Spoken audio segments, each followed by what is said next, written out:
Freakonomics Radio is sponsored by Hotels.com. Hotels.com gives you access to hundreds of thousands of hotels worldwide.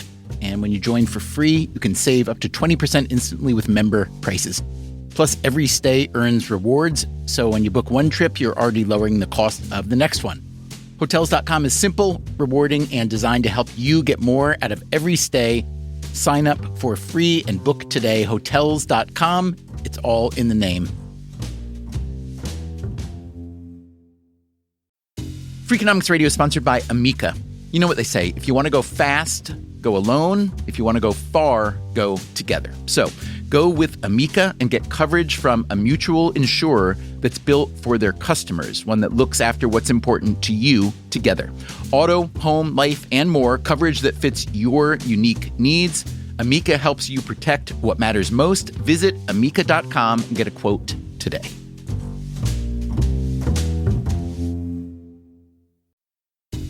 Freakonomics Radio is sponsored by Mint Mobile. Ditch overpriced wireless with Mint Mobile. Cut your wireless bill to $15 a month at mintmobile.com/freak.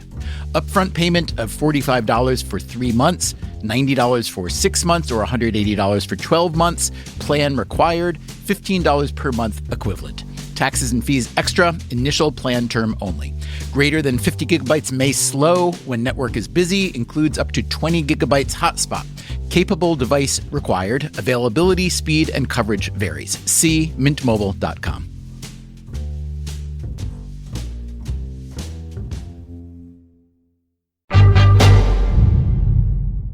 I'm in the basement of the United States Embassy. Who is that in the basement of a U.S. embassy? Rahm Emanuel. I'm the United States ambassador to the nation of Japan.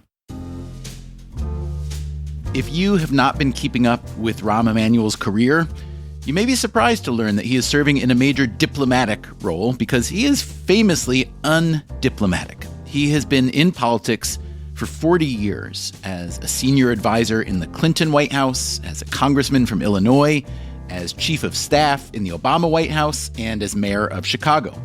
Along the way, he earned a reputation for being shrewd and pragmatic, but occasionally ruthless and almost comically profane. He once had to apologize for the name he called some fellow Democrats during a strategy meeting.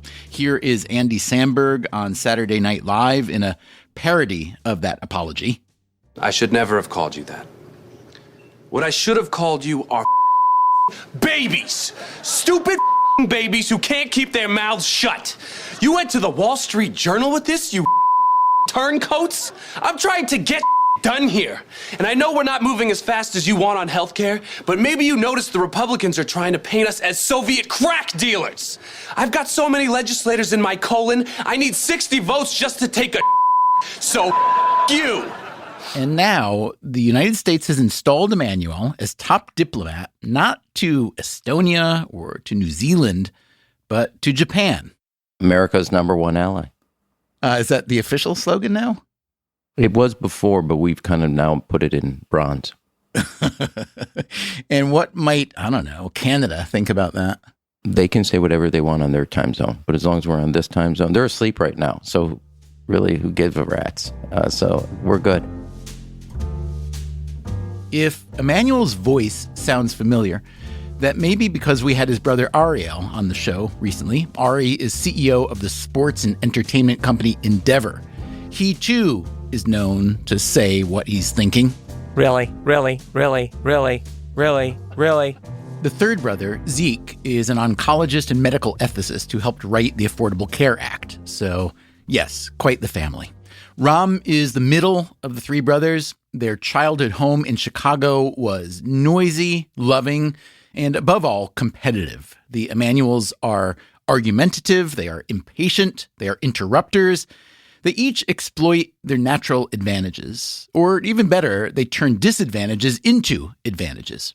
Rahm, for instance, sliced off a chunk of the middle finger on his right hand while working at Arby's as a teenager.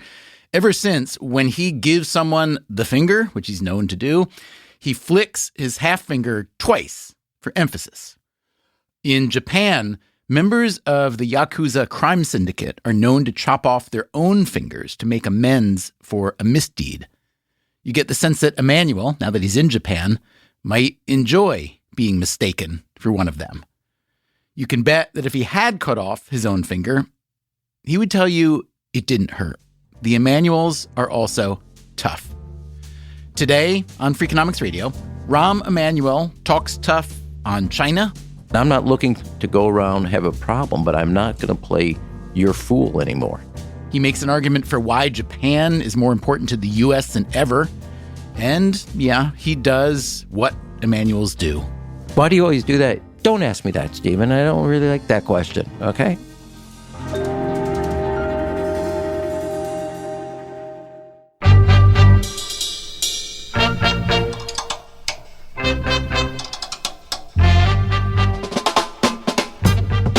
This is Freakonomics Radio, the podcast that explores the hidden side of everything, with your host, Stephen Dubner.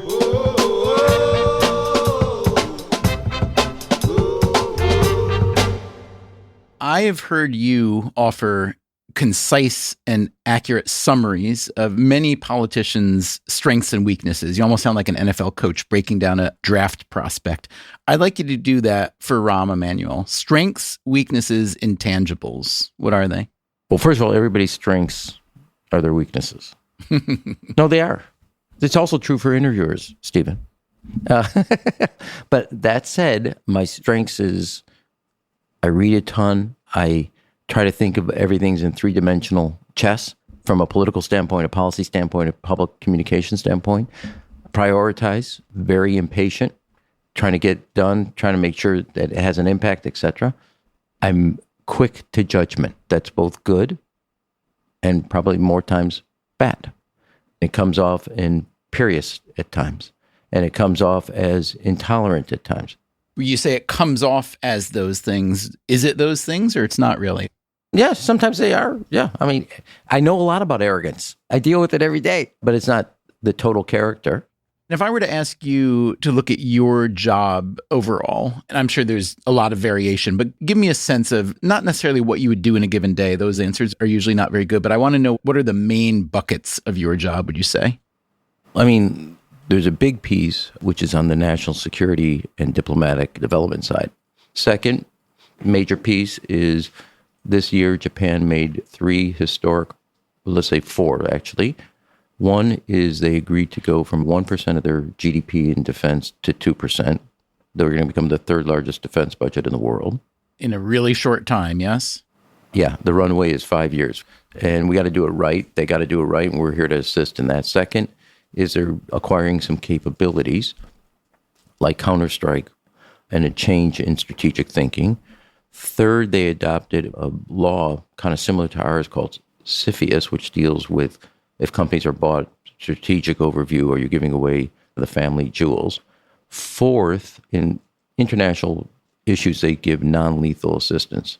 They're now in the midst of deciding whether certain defensive weapons protecting populations, civilian areas, could they help other countries? They haven't decided that. So that's kind of like at 10,000 feet.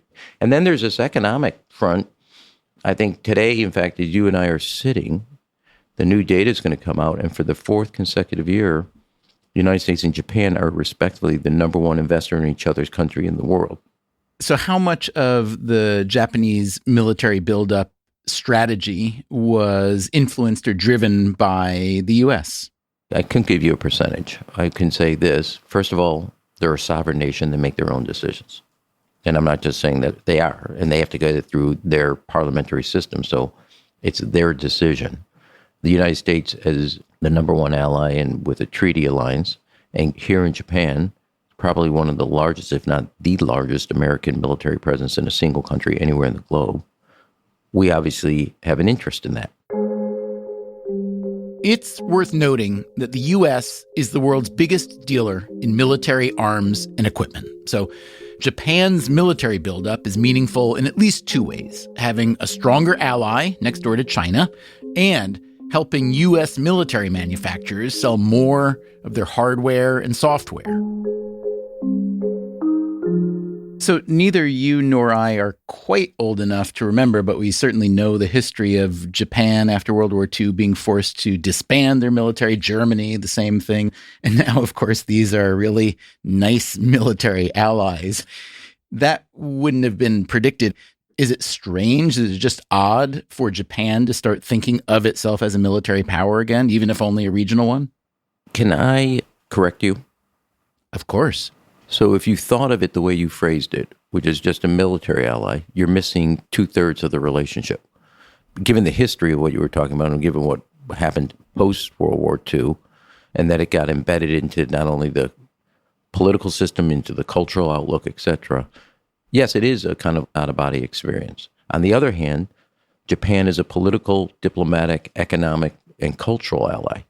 Let me give you one anecdote out of the last 18 months. We're getting ready for the March 3rd vote in 2022 condemning the war by Russia against Ukraine.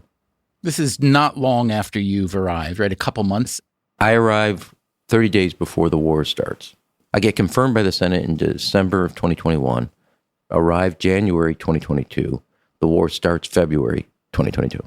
But Japan and the foreign minister and the prime minister get on the phone with the other ASEAN countries, Thailand, Philippines, Indonesia, Cambodia, Vietnam, and 8 of the 10 vote with the United States, with Japan condemning the war. And so they are also very much a political diplomatic ally. Yes, based on the history, and when you're talking about military, that's the appropriate question. It doesn't, though, capture the depth and breadth of the relationship between the United States and Japan that is emerging, evolving, as you and I are sitting here today, this Thursday morning. But many people that have served here in Japan then have come back now. They're like walking around like, where am I?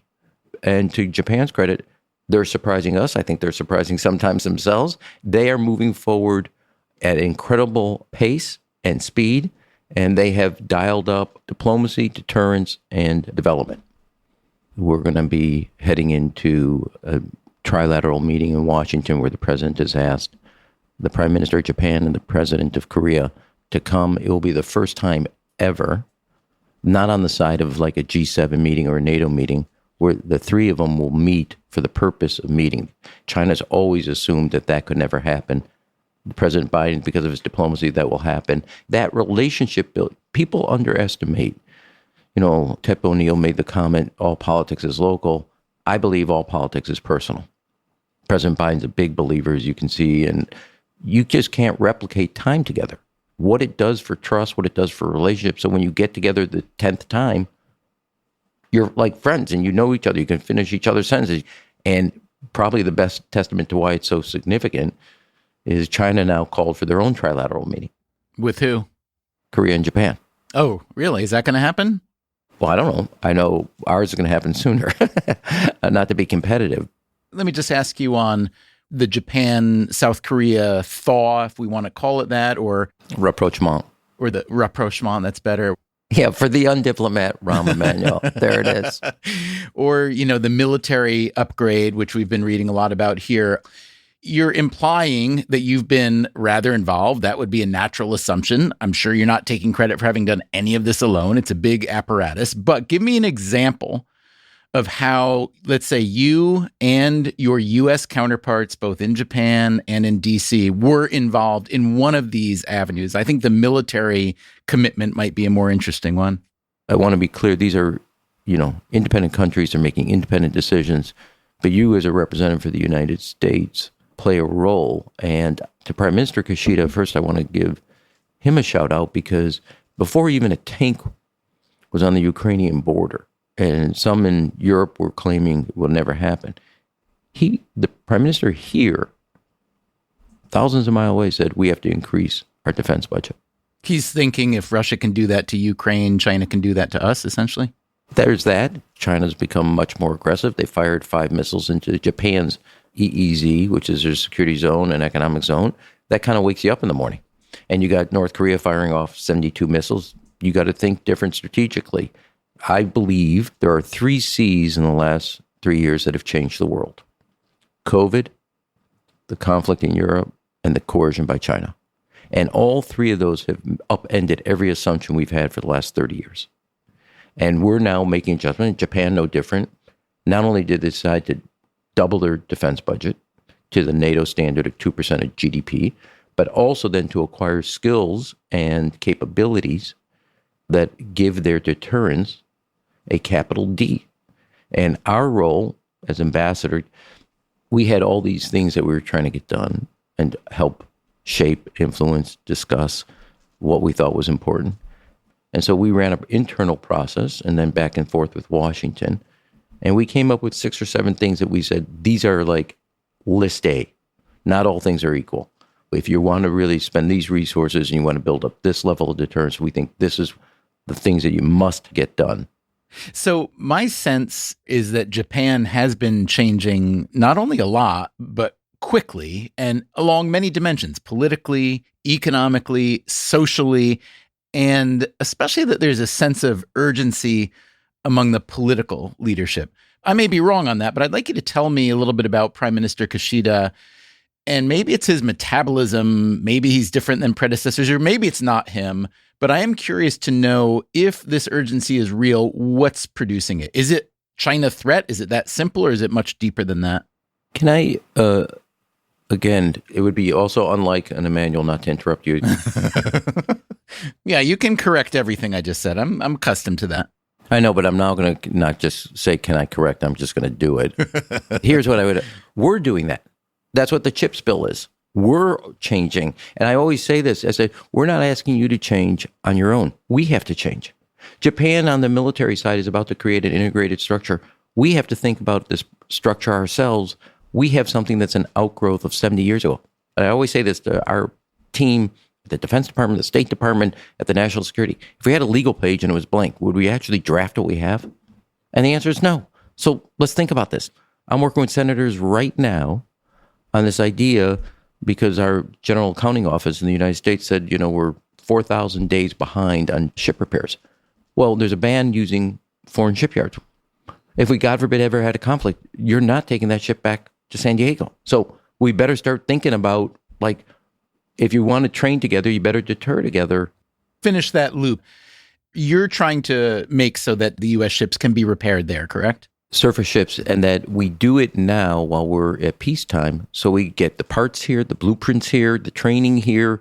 If you're going to do integrated air defense, we're going to train. So we know if the situation ever occurs, we're not first working together in a hot situation.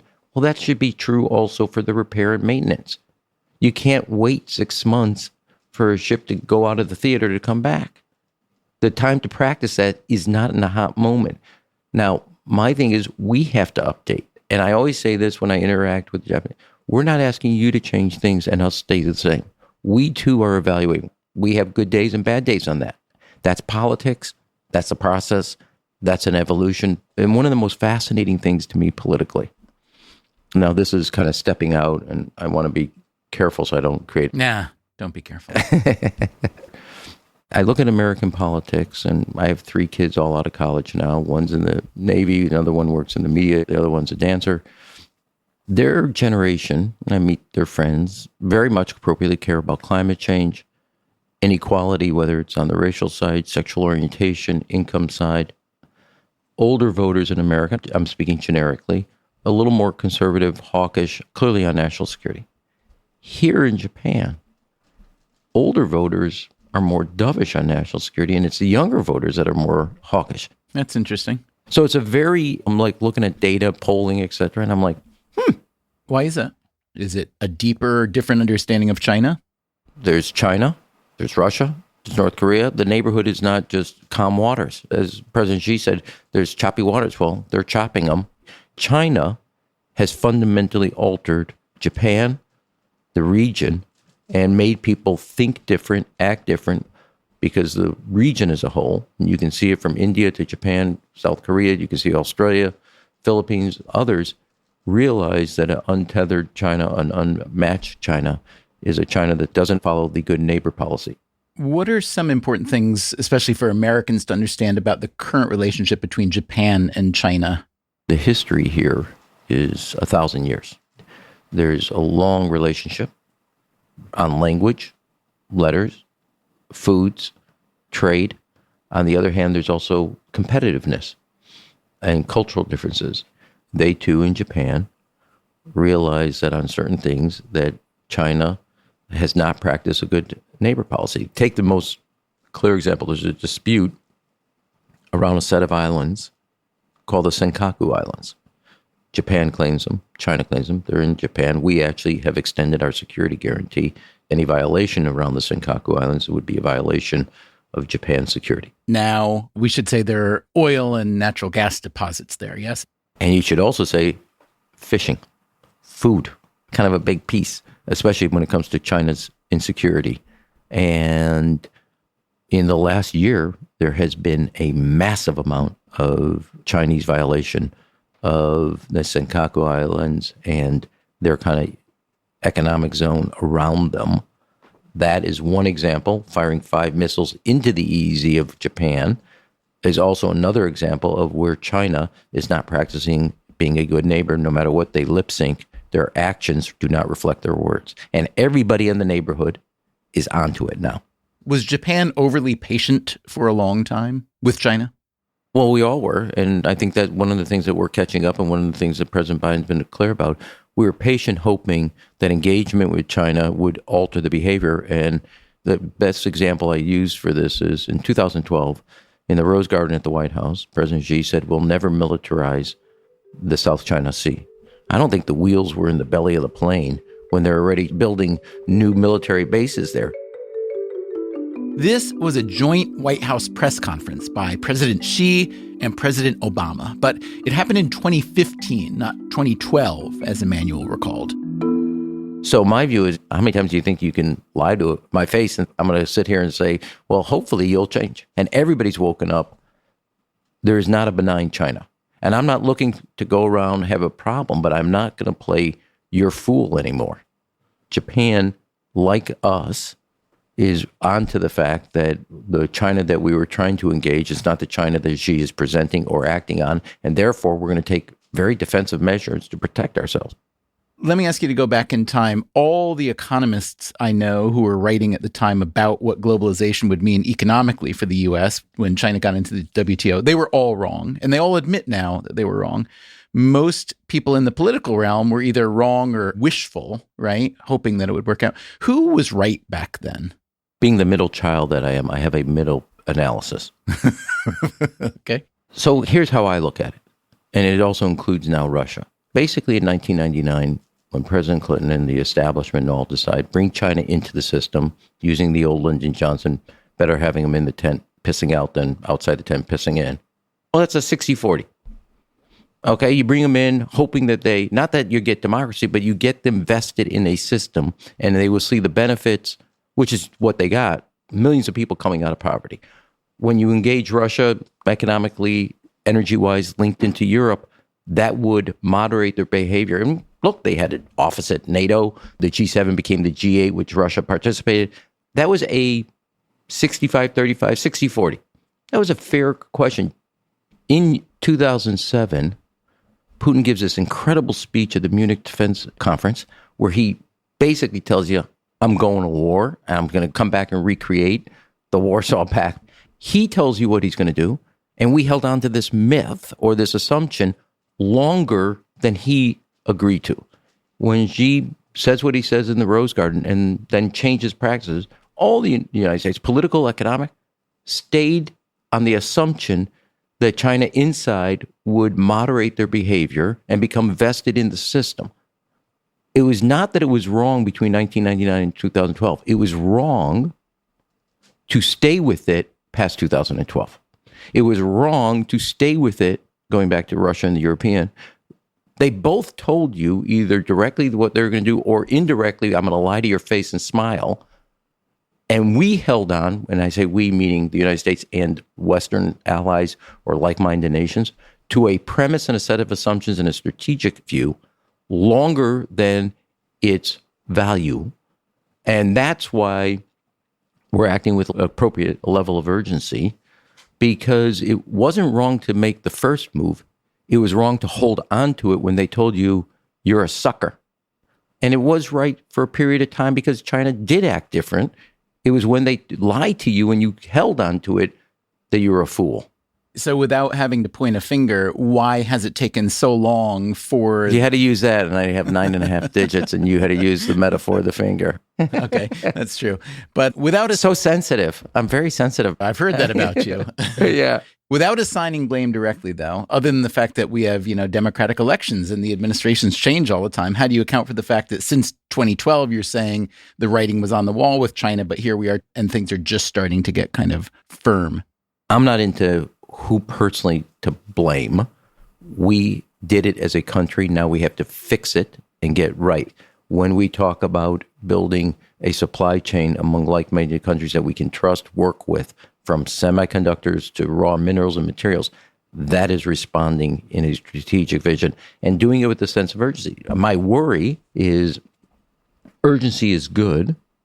You just want to make sure you don't make a mistake because of that urgency, that the very thing you're trying to avoid, you trip into because of your own action. And then you have to be self-aware, not one of my strong suits, but you have to be. When you say trip into what you're trying to avoid, you mean military conflict, direct conflict of some sort with China, yes? Politics is being able sometimes to know what you want, but also sit on the other side and not only see it, but hear it. And what I mean is, you tell me where our actions of deterrence signify deterrence, but the other side sees it as deterrence, but not as provocation. So you've got to be able to be, here's what we're going to do. This is our deterrence front, but make sure that it's seen and felt as, hey, don't go there. On the other hand, you want to make sure the other side, they don't see it, hear it, feel it, interpret it. That's not deterrence, that's provocation. How do you do that? Especially, let's take China as the example. Stephen, you got to pay big money for that advice. Big money for that advice.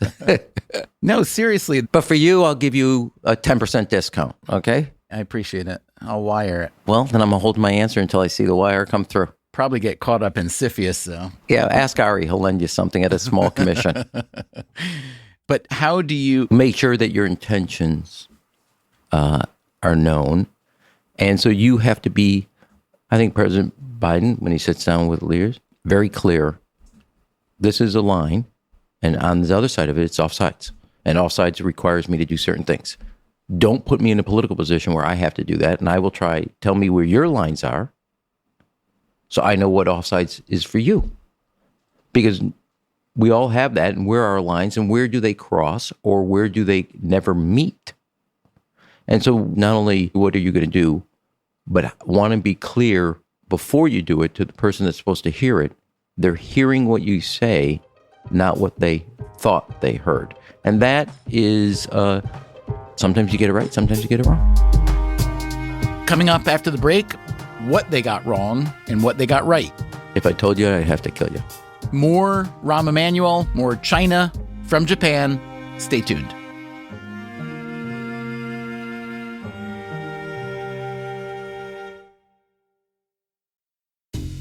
Freakonomics Radio is sponsored by Cash App. When it comes to Bitcoin, you may be surprised to know that it was invented way back in 2008. If you still haven't made the jump to Bitcoin, Cash App makes it easy. When you buy Bitcoin on Cash App, they hold real Bitcoin for you, one-to-one, and you can withdraw it anytime. It works more like real money and less like something locked in an account.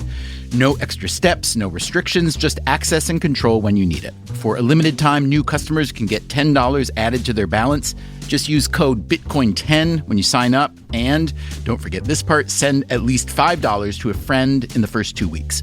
Terms apply. Cash App is a financial services platform, not a bank. Banking services provided by Cash App's bank partners.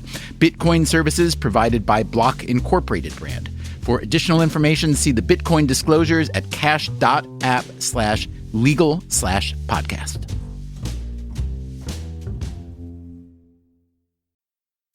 Freakonomics Radio is sponsored by Figure. Did you know that 40% of homeowners own their home outright? If that's you, don't let your equity sit idle. Tap it with a home equity line of credit. Figure, the #1 non-bank HELOC lender in the U.S., helps tap equity you've built in your home so you can do things like tackle a renovation or pay down debt. HELOC is a line of credit secured by your home. You can draw what you need, repay, and draw again. Figure offers a 100% online application. Get approved in 5 minutes and funding in as few as 5 days. It's faster than a bank loan and cheaper than a personal loan. Check your rate today without impacting your credit at figure.com/Freakonomics. This post is sponsored by Figure, NMLS ID 1717824. Figure is an equal housing lender. For more information about their licensing, visit nmlsconsumeraccess.org. Figure's HELOC is subject to credit approval and terms apply. Freakonomics Radio is sponsored by Square, the business platform that helps sellers become neighborhood favorites. No matter if you're selling 3D printed art or running a design studio, Square helps you run your business without running yourself into the ground. Square was made to work on the go, so you can sell wherever your customers are. With Square, you can track sales, manage inventory, and access reports in real time, whether you're in the shop, on the go, or running things solo. Square supports every major payment method, including tap to pay, and offers instant access to your earnings through Square Checking. Sellers save an average of 44 hours per month by skipping bank transfer delays. With Square, you get all the tools to run your business with none of the contracts or complexity. And why wait? Right now, you can get up to $200 off Square hardware at square.com/go/Freakonomics. That's SQUARE.com/GO/Freakonomics. Run your business smarter with Square. Get started today.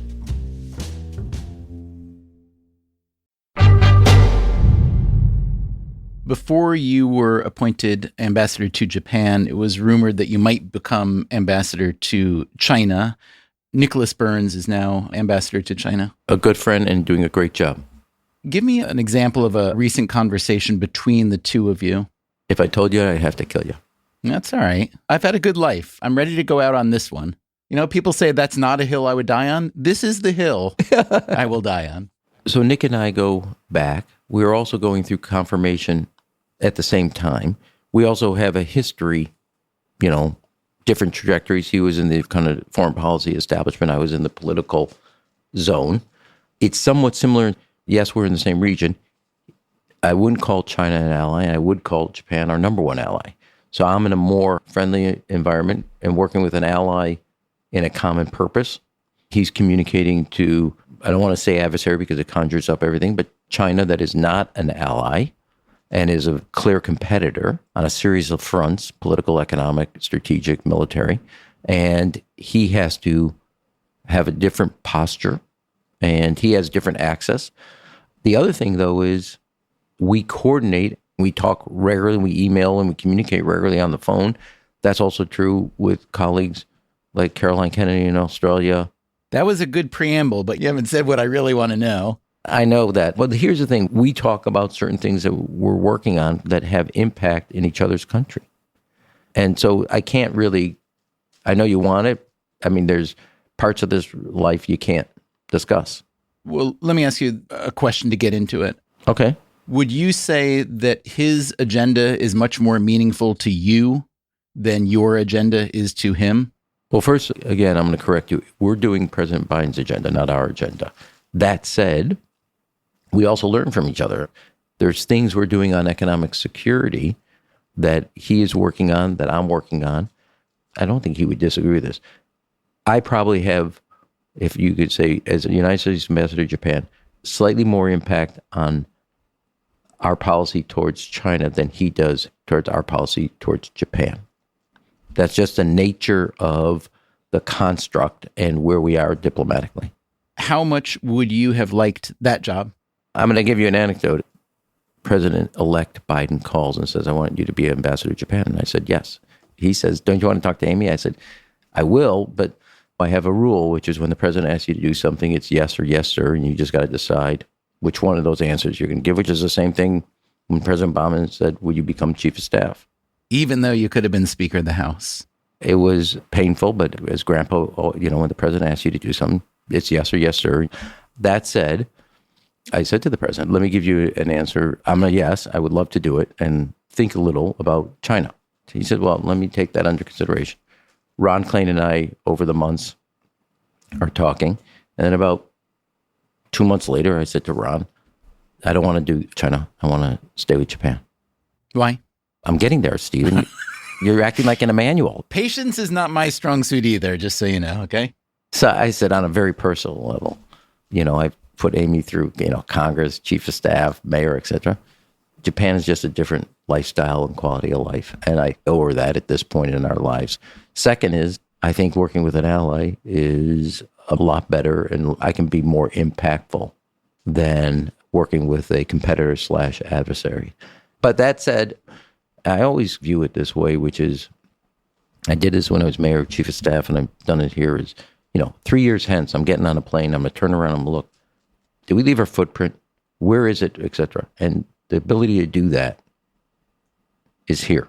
What would be, from your perspective or from the Biden administration's perspective, a positive outcome for Chinese-American relations, let's say 5 years from now? I think that's a better question for the president and the White House, but we've come to a realization, like what we should have heard in 2012. They're a competitor. And if you keep doing X, Y, and Z, you're going to become an adversary. We're asking you, you want to stay a competitor? You can stay a competitor. But if you do this, this, and this, you're shifting from competitor to adversary. And this is what you can't do. You're not going to be able to do economic espionage. You're not going to be able to steal freely our research and development. And if you keep doing this in the neighborhood with our friends, you're going from competitor to adversary. This is my personal take, which is the relationship between the Chinese Communist Party and the people, and it is fraying. They claim, as their data, which means it's not true, 22% of their youth, college to call it 25, is unemployed. Now, there's a Peking University professor who says 46. I read that and I said, I sure hope that guy has tenure, because you have just said the emperor has no clothes. Half your research papers by your professors are filled with lies, not even documented. And their best message by Xi, well, take a factory job or go out to rural area, grow a spine. Not exactly the encouragement the youth need. And that is fraying. And to me, his entire Chinese dream is unraveling. They have massive debt overhang, not only in the real estate, but in the public sector. Some of the Chinese cities are so in debt, they make Chicago look like a AAA rated bond. So to me, you want to compete? Game on. They're aware that an awakened America is a strong America, and we're awake, and we're moving. I would never bet against America, because when we're focused, we have shown through history what we can do. When you arrived to take this job in Japan, I'm curious what your Japanese counterparts had to say about the Trump administration. You know what? There wasn't a real lot of discussion about Donald Trump. There was a lot of discussion about what we got to do today and what we got to do tomorrow and get ready for the future. Given your prognosis of China and the warning signs, which are large, what do you think of the Biden administration's decision to not reverse the Trump decision to back out of the TPP? Would that be a step toward the kind of reconciliation you'd like to see with China, or you think that's not right? You have to update a whole set of things because of the 3 C's. COVID, conflict, and coercion. The idea that you're going to just go hit the reset button like COVID never happened, Russia's coercion on energy never happened, and China using their market to coerce other countries' political sovereignty and limit it, didn't happen, is a foolish statement. And so what was negotiated 10 years ago, there's no plank in TPP that deals with economic coercion. Well, you can't just let China in, or you can't just be part of something that doesn't acknowledge the most pernicious and persistent tool in China's economic toolbox, which is coercion. They're doing it right now to Micron. They're doing it right now on gallium and the chemicals needed for semiconductors. Define economic coercion. To me, economic coercion is using economic tools to limit another country's political sovereignty. In 2020 or 2021, the Australian Prime Minister says we have to identify the origins of COVID, and Australia wheat, barley, ore, etc., all get banned. Lithuania had made a statement about Taiwan, and their products got affected. Russia was trying to coerce Europe through oil and LNG, limit their political sovereignty through economic tools. That is coercion. Now, the U.S. restricted the sale to China of certain semiconductor chips, chip-making equipment. Is that apples and apples or no? No. Why? Because those chips are for military purposes against the United States. It's one thing to compete. It's another thing to help your competitor compete against you. Not going to happen. But the CEOs of, I believe, Intel, Qualcomm, and NVIDIA were just in Washington to lobby against that. If you had still been in the White House at the time, what do you say to that argument? Your bottom line is not our bottom line. I'm respectful of your bottom line, but that's not our strategic bottom line as a country. And I would say, I hear you. I'm open to your suggestions, but the idea that we, as we have in the last decade, been blind to the competition that's becoming adversary, that is not going to happen anymore. So you can help me shape this, but the idea that we're not going to have, as I think articulated by the president, high walls around a small yard, no, that's not happening. Okay, and if I help you shape it, what's in it for me and my shareholders? Well, what's in it for you is that you continue to operate in an economic system that rewards competition. And what's the other thing? You won't have your technology stolen because you have spent 20 years allowing a competitor to openly steal from you, and you smile when it happens. We're not going to let that happen to you anymore. So I'm going to protect your research that you have spent billions of dollars. We've given you a tax write-off. I've spent billions of dollars in giving you the benefit of that research and development. There's a big company in the Netherlands, ASML, like Tokyo Electronic. They're like premier companies in the machinery that makes semiconductors. And just discovered China had somebody in stealing all the blueprints. Now, I'm protecting you. You may not see it today. You may not say thank you today, but you're going to thank us. That's what I would say. Let's talk about President Biden for a moment. I've heard you praise him. I've heard a lot of people praise him, especially around relationships, building and rebuilding relationships with many countries, but particularly in East Asia. So tell us something we haven't heard about that yet. The general picture we have, but can you describe for me, maybe it was one conversation, maybe it was one pat on the back to somebody? Well, one of the rules I have is you don't expose certain things about presidents because then that's the last time you ever get their confidence. But I will say he is the ultimate of all politics is personal. It's personal trust. This is a long relationship, not just between the countries, but between the president and the prime minister. I'm going to tell you an anecdote out of the Oval for President Clinton. Richard Nixon comes in early to talk to him. He says, look, I mean, and only the dark way that President Nixon, State Department, they don't know nothing. Only you can call Mubarak.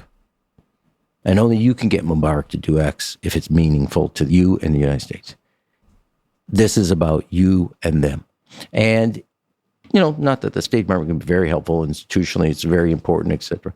But there is this dimension in politics of everywhere you go, there's politics and understanding how the other guy sits and how it means, and that you understand that and have a sensitivity to it and appreciation. That's invaluable. And put aside other things about Nixon's dark character and nearly breaking the Constitution.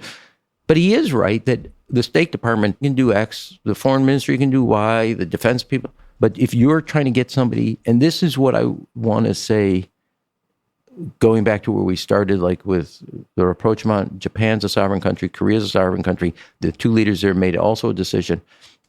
When an ally or a head of state has trust in our president and our country, they won't just clear the bar. They'll go farther.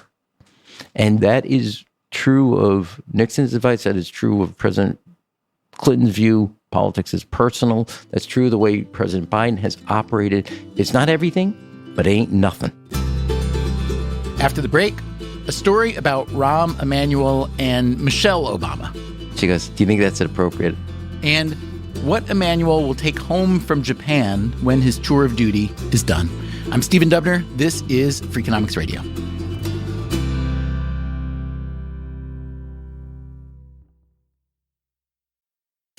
Freakonomics Radio is sponsored by Southern New Hampshire University. The best investments are the ones you make in yourself, and no one knows that better than Southern New Hampshire University.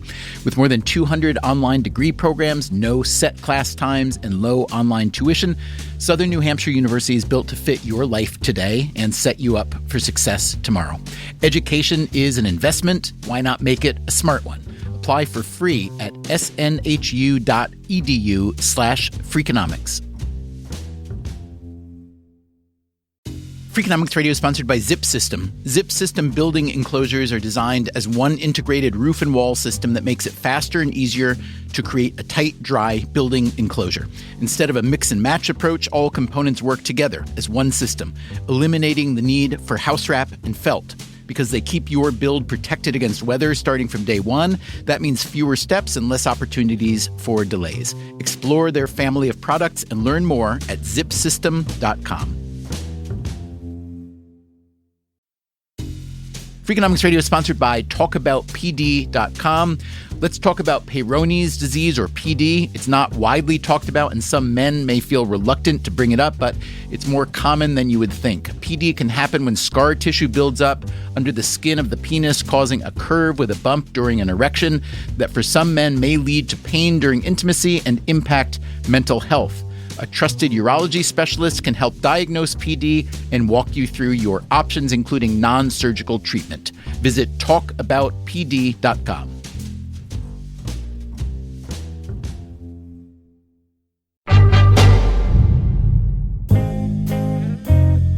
The U.S. ambassadorship to Japan is a coveted job for both career diplomats and politicians. Among Rahm Emanuel's predecessors are Walter Mondale, Caroline Kennedy, and Howard Baker.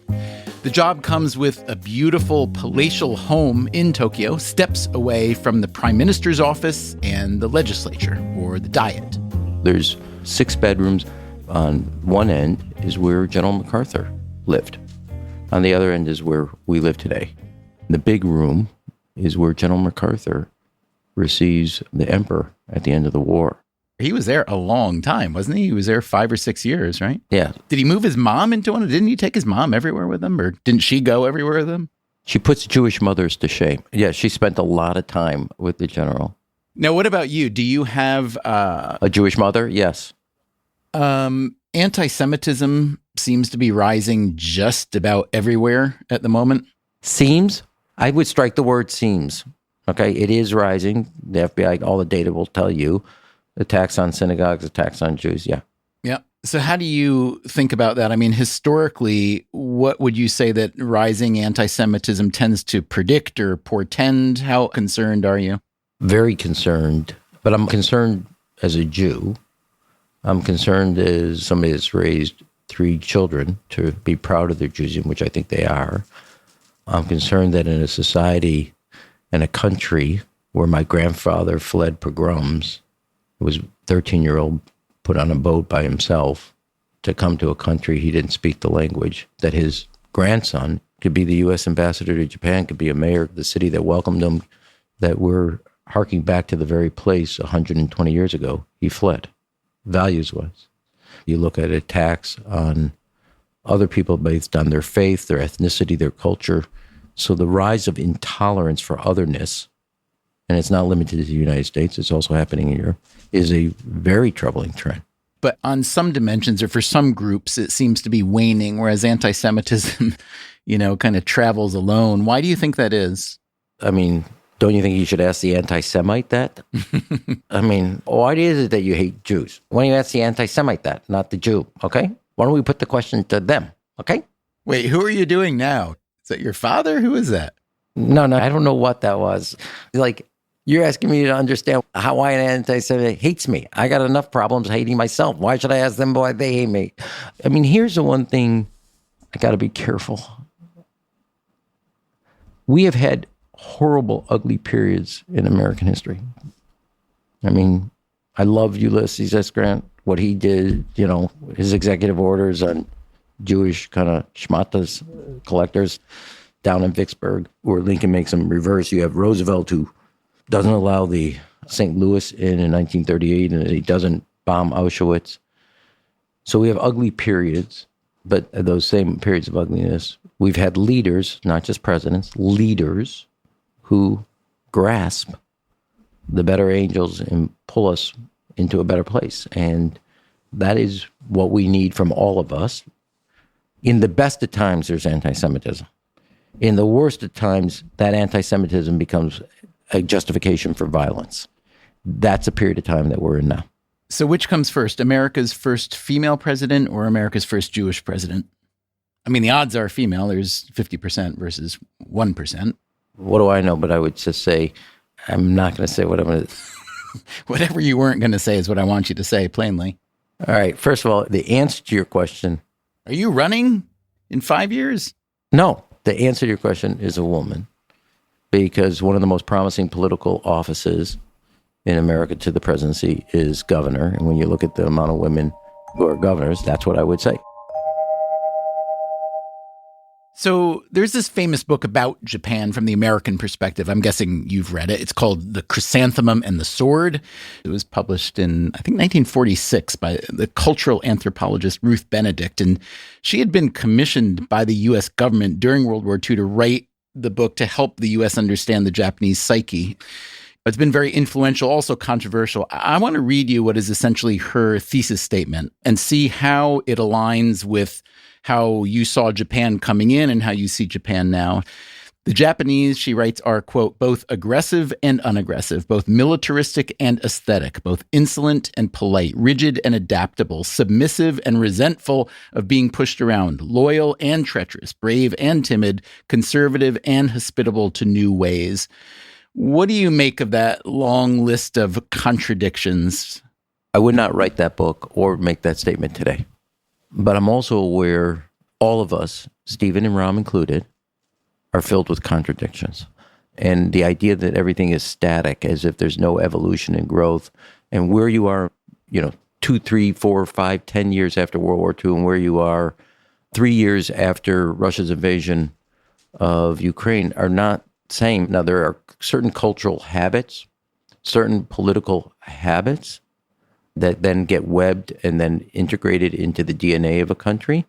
So there's one significant way that Japan has been very different from America, and you could argue, anti-American, and that's in terms of historically having a very limited appetite for immigrants. Yeah. They've also got a low fertility rate and an aging population, so you add all that up, that's a big issue. Can you talk about that? Is that attitude changing at all? Well, they just passed in the last Diet session an immigration refugee bill. Legislation, rather. Like all of us, is it changing fast enough to meet the challenge?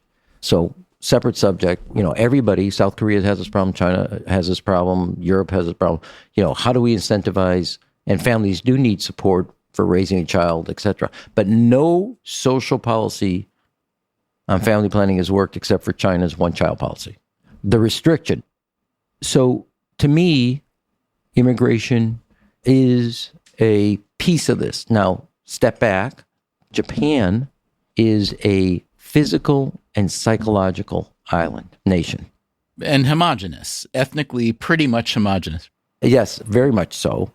And so that physical and psychological being an island materializes and manifests itself in different ways. And one of it is, it just has historically had this, you got to go back 400 years, 500 years, but the Portuguese arrived, they open up trading. And the interesting thing is, you look at Japanese history, their advances happen when they do expose themselves to the outside and bring it in, the Meiji period era, etc. That said, America's appetite for immigration kind of waxes and wanes. Always has. Let me go back to Chief of Staff days under President Obama. Oh, no. Wait a second. I'm having PTSD. Is it true that when you were Chief of Staff that your brothers gave you a nameplate that read Undersecretary of Go F*** Yourself? Yes. It is. I couldn't tell if that pause was memory or didn't want to admit it. It did, and there's a story behind it. I had it on the desk. Week 6, Michelle Obama happened to be walking through the West Wing. And she goes, Rahm, what is that? And I go, it's a gift. She goes, you're giving it or it was given to you? And I told her, and she goes, do you think that's appropriate? I said, for certain meetings during the day, yeah, it is. But for this meeting, not appropriate. She goes, okay, remember your kids and our kids sometimes walk around the halls. I go, okay. So that nameplate got moved. I then had business cards made up with Undersecretary for, and then sometimes you give those cards out. Let me ask you this. A lot of countries around the world. Why do you always do that? It's your microphone. Let me ask you this. Go ahead, ask it. That's a terrible habit. You know what? Don't ask me that, Stephen. I don't really like that question, okay? It's a false politeness, I think is what it is. Yeah. I appreciate your calling me out on it. It's not very sincere. I'm never going to do it again.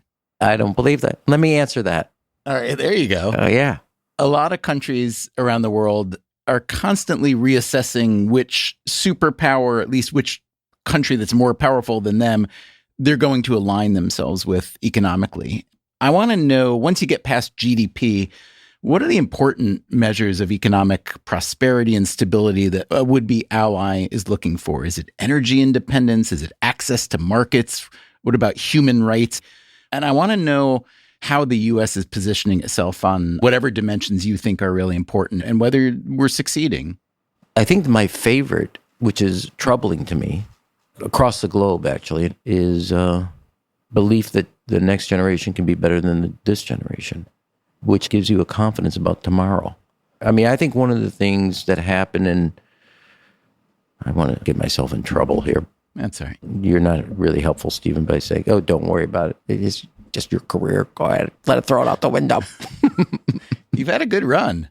Yeah, look, I think the financial crisis of 2008 and the Iraq war and not holding anybody accountable, either political, economically, etc.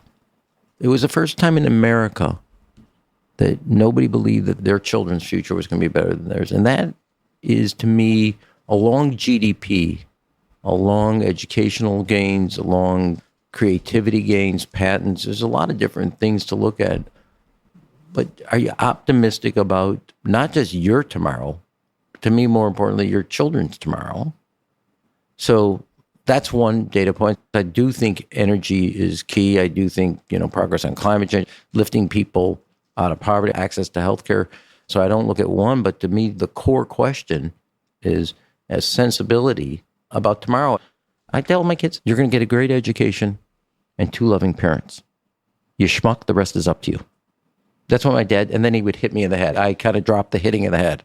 He goes, look, this is what I'm going to just say to you. I just give you a good education. Mom and dad love you. You're a schmuck, now go do the rest. And now I say, you got a good education, 2 loving parents, and don't screw it up. I can't, for a child that's not mine, give them love. My father always said, no child was ever spoiled by being told they were loved too many times. No child. He was a pediatrician.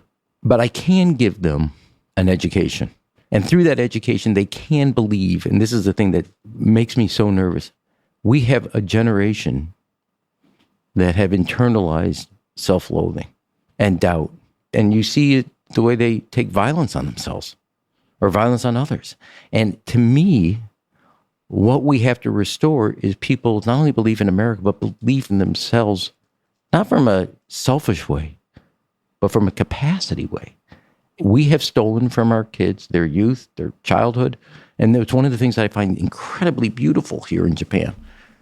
People let their 5-year-olds out to walk to school. They walk to school with their hands up so the cars stop. They have a childhood. To me, the economic thing, the cultural piece, the political piece that's most important is a belief, core, that tomorrow can be better than today and that you can make it both for yourself and for others. Is that belief still present in Japan, would you say? Yes. Because Japan has its own, very low fertility rate, which is one indicator of a lack of belief in a strong future, for instance. I would say yes, but it has serious headwinds. But that's also true for us as a country. It's also probably a bigger truth for the developed world. Are there some Japanese behaviors or traits that you are eager to bring home with you when your time is done there? Yeah, there are. First of all, the most important thing is what I told you about, that little kids can walk to school and walk home. A car stops because a child has a hand up and walks, and just the world comes to a halt for the safety and security of a child. Second, the beauty and gracefulness, the tea ceremony, welcoming somebody into your home. You come in from the outside, take the shoes off. Don't leave them out there. When you leave a restaurant, the cook, chef, they go to the front door. They're waiting outside all seasons to say goodbye and thank you. It is about making money. It's about the reputation. You are my guest. You are my customer. I want you to come back, and it's the appreciation of your presence. I will say one thing as somebody who's my whole life took public transportation. Their trains, you could run a watch on their trains. You know, a conductor, which is all computerized on the Shinkansen, in a year, you're only allowed 3 misses. And you know what the misses are? Not just late. You're early. Are you sitting down, Stephen? Early. Have you heard that? Hell, hold on. Early, okay?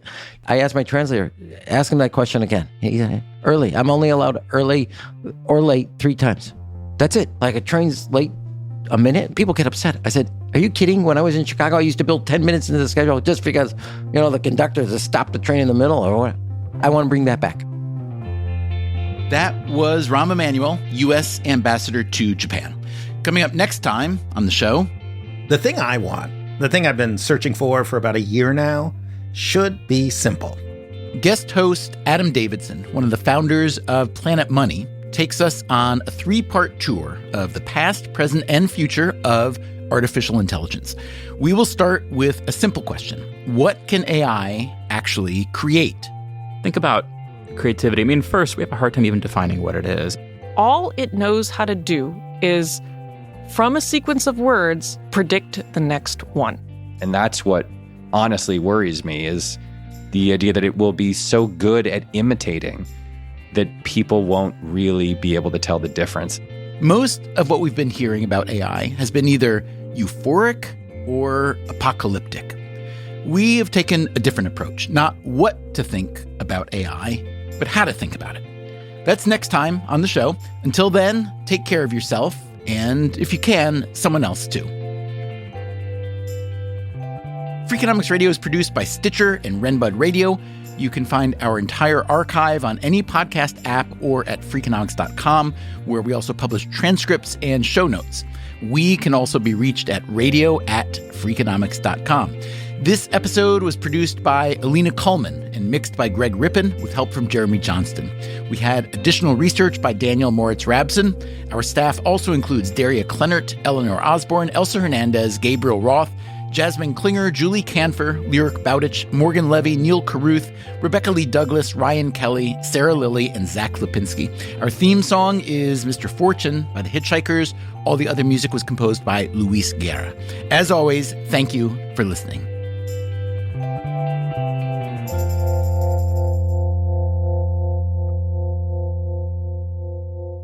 I bet you this part gets edited out right now.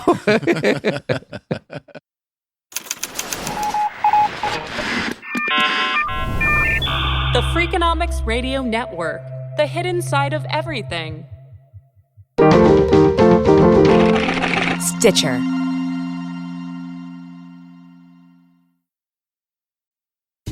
Freakonomics Radio is sponsored by Ozempic. Innovation happens through rethinking what's possible, and when it comes to GLP-1s, Ozempic pill does just that. Learn more about Ozempic semaglutide tablets, 4 and 9 milligrams, by calling 1-833-OZEMPIC or visit Ozempic.com to view the medication guide and ask your doctor what's possible with FDA-approved Ozempic pill.